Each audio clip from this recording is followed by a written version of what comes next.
Central bank digital currencies have been a hot topic among global institutions, but the push for their widespread adoption has faced significant hurdles. Now the International Monetary Fund is stepping in with a new guide aimed at policymakers and banking institutions, offering strategies to drive CBDC usage. This raises a critical question. Why is the IMF so eager to get CBDCs into the hand of users? And what does this mean for everyday people? Let's talk about this.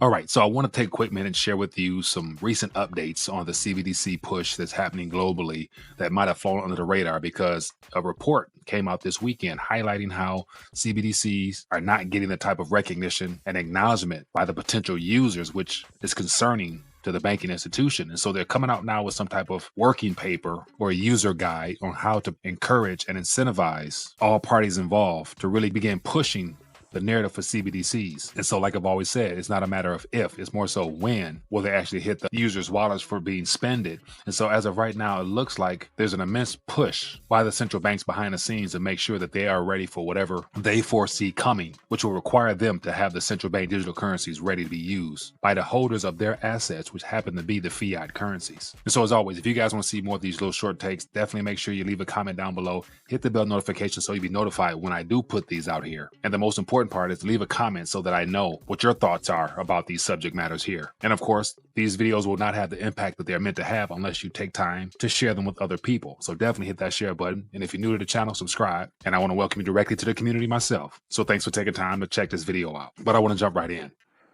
So as I mentioned, as of this past week, the IMF released a paper titled Central Bank Digital Currency Adoption, Inclusive Strategies for Intermediaries and Users, which is a 57-page guide proposing a high-level strategy for accelerating the adoption of CBDCs through what they call the READY framework, or REDI strategy. So as you can see above my head here, figure 1 talks about stakeholder CBDC ecosystem, and then figure 2 here is the READY framework for CBDC adoption on page 11. And as you scroll through this index here, you see a lot of interesting things here. It says stakeholder engagement in CBDC in Peru, digital ruble fees for businesses in Russia. Number 4 here, issuing a consultation paper on the digital pound in the UK. Number 5, deploying sand dollar ambassadors in the Bahamas, paying employment benefits with the e-rupee in India, and providing incentives to boost Jamdex adoption in Jamaica. And so right there at the very beginning of this paper here, it lists 5 to 6 different countries that are all working on the same thing, a central bank digital currency. So those are just some examples of things that they're talking about within this paper here. So clearly there's a lot of people working behind the scenes to make this type of thing a reality. And based upon all the money, the effort, and the time being put in, the framework is being built out, and it's probably coming a lot sooner than we all would anticipate. But to go right to the READY framework that they're referring to here, it stands for Standing for Regulation, Education, Design, and Incentives. And it's supposed to act as a roadmap for central banks to follow, outlining how they should create favorable conditions for CBDCs to thrive. But as with most grand proposals for large institutions, this all sounds better on paper than might turn out to be in practice. And so real quickly, what I want to do is break this down and dive a little bit deeper into it. So at its core, the READY framework revolves around 4 key areas. The very first one, regulation. So the IMF emphasizes that countries need to create favorable regulatory environments for CBDCs to flourish. So in other words, the rules need to be written. The rules need to be rewritten or at least bent in ways that make CBDCs more appealing to both financial institutions and to the public. So this could mean adjusting laws to make traditional banking and other financial alternatives less attractive, clearing a path for digital currencies. Sounds familiar, doesn't it? It's very reminiscent of the earlier days of cryptocurrency regulation. Only this time the push is coming directly from central authorities. And the second tier here, education. So the next pillar suggests that the government and central banks take on the role of educators, spreading awareness about how CBDCs work. And so overall, they're trying to make this a noble idea, except that one can't help but wonder how neutral this education will be, because more than likely it's going to be a lot of propaganda and a variety of marketing campaigns for why these digital currencies are the future and how they're convenient and going to be beneficial for you and I, completely ignoring the privacy and control concerns that many critics have already expressed as the primary reason why we don't want this. And so one of the biggest questions is, when was the last time a government-backed awareness campaign was truly neutral? Those type of things don't happen. The third tier, design and deployment. This one focuses primarily on designing a system that targets specific user groups while establishing a network of intermediaries to facilitate the rollout of the CBDCs. So they want to make this sound efficient, but this targeting raises a lot of red flags. Why target specific groups and who gets left behind? This is where questions about accessibility and inclusion come into play. with this new digital currency further widening the gap between those who have access to the banking sector and who don't. So ultimately setting up some type of tier system where those that are more than likely in good standing with the government, who perhaps might have a higher credit score, digital ID number, or something like that, will be more favored toward having their services uninterrupted.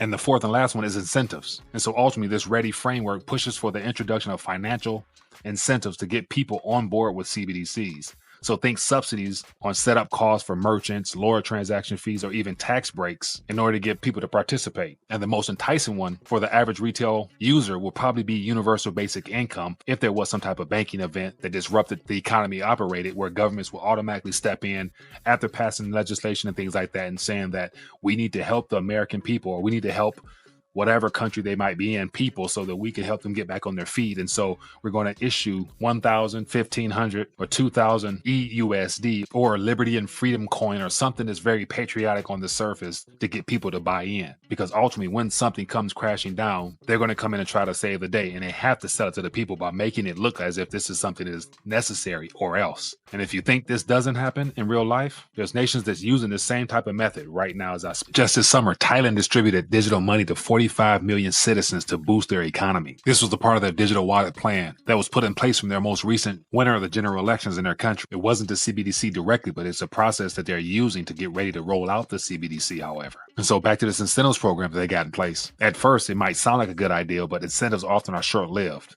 And once the incentives dry up, users may find themselves locked into a system that doesn't serve them as well as they thought it did initially. And let's not forget the fact that governments rarely offer incentives without some type of strings attached. And so while this four-step approach sounds like it might be something worthwhile, the IMF also admits that there's still many unanswered questions. So there's concerns about the sustainability of these systems, their integrity, as well as the potential risk they pose to financial stability, all remain unresolved as of right now. So yet, despite these uncertainties, the push for CBDCs continues, with little pause to explore what could go wrong. So ultimately, it feels like we're being asked to trust that these issues will somehow just work themselves out sometime later on, after they've been adopted across the globe. And for those who haven't been following the advancements of the CBDCs, here's the Live Tracker app that shows you everything in real time. And as you can see, everything in green is in research, everything in red has already been launched, and everything in yellow is in the pilot phase right now, with the US to be the last nation that actually rolls out one, just because we have the current reserve currency at this moment. But just to give you an update, it says the United States is in the pilot phase. It says over the years, the Federal Reserve has conducted multiple pilot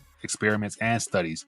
Furthermore, President Joe Biden issued Executive Order 14067 to place, quote, the highest urgency on research and development efforts into the potential design and deployment options of a CBDC. And so it's this executive order that really kicked things off as of March 9th, 2022. And you better believe, regardless of who's in office, Biden's signature was the go-ahead to invest money, time, and energy to making sure the nation has something ready when they need it. But then again, that's not it. There's a broader context. So why is the IMF so invested in promoting CBDCs right now? Perhaps it's because the central banks see the writing on the wall. Cryptocurrencies and decentralized financial systems are growing, challenging the traditional banking system monopoly.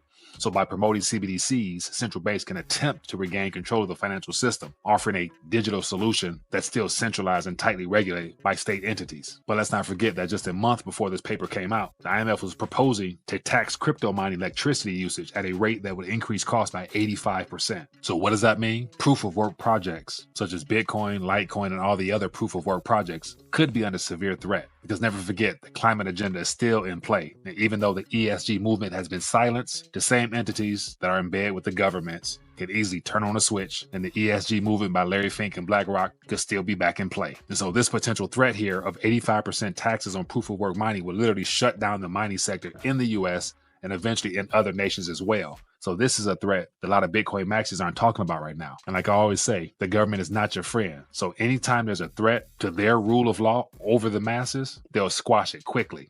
And it could be what they have planned after this election process and after the banking contagion unravels at the same time the CBDC is announced. So this message is clear. The IMF wants to throttle the competition while pushing their own alternatives to the world. So what does this all mean for the average person? So on the surface, it might look like it's progress to some, an easier way to manage transactions, potentially lower costs, and more efficient monetary system. But beneath the shiny veneer, it's hard to shake the feeling that this is just another way that central institutions are trying to tighten their grip and their chokehold on the average user of their currencies. Because there's no doubt in my mind that CBDCs will become a tool for surveillance, with central banks able to track every single transaction. So unlike cash, even though it has limitations, it's still something physical that you can hold in your hand to transact with in the short term, which it also offers some degree of anonymity, while digital currencies on the public blockchain leave a data trail that's hard to erase. So ultimately, the IMF's new paper isn't just a set of recommendations, it's a strategic push towards a future where central banks maintain control in an increasingly digital world, all under the guise of modernization and inclusion. Whether that's something we should embrace or question is still very much up for debate.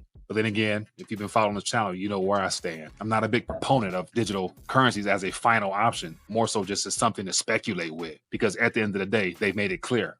You'll own nothing and be happy. What's the easiest way to own nothing other than having access to just software? But anyway, thought I would take a minute, share some thoughts. Curious to hear what you guys think. And as always, if you know where they're taking you, the goal is to resist as best you can by not relying solely on this digital world that they're trying to steer us towards, and yet continue to remain in the physical, tangible world where you actually hold things that are of substance to you. That's a part of the reason why I'm excited to start the silver team, where I can be amongst people that understand the importance of silver and put their money where their mouth is and getting their weight up. So if you haven't and you got interest in starting your own silver business, then this could be for you. Go to mysilverteam.com, get all the information you need, sign up, and start saving in silver 1 ounce at a time. And then last, we got the gold notes, where you can actually save in 24 karat gold notes, which I believe is the cheapest form of gold you can actually hold, because the average person is not able to go out and buy a whole ounce, approaching $3,000 right now. But with these fractional notes here, you can redeem some of that paper and get something physical in your hand that would definitely retain its value, regardless of what happens in the world. So if you guys are interested in that, go to buygoldnotes.com or just click the link in the description, take you right to the main page there, and you can get your weight up in gold as well. So anyway,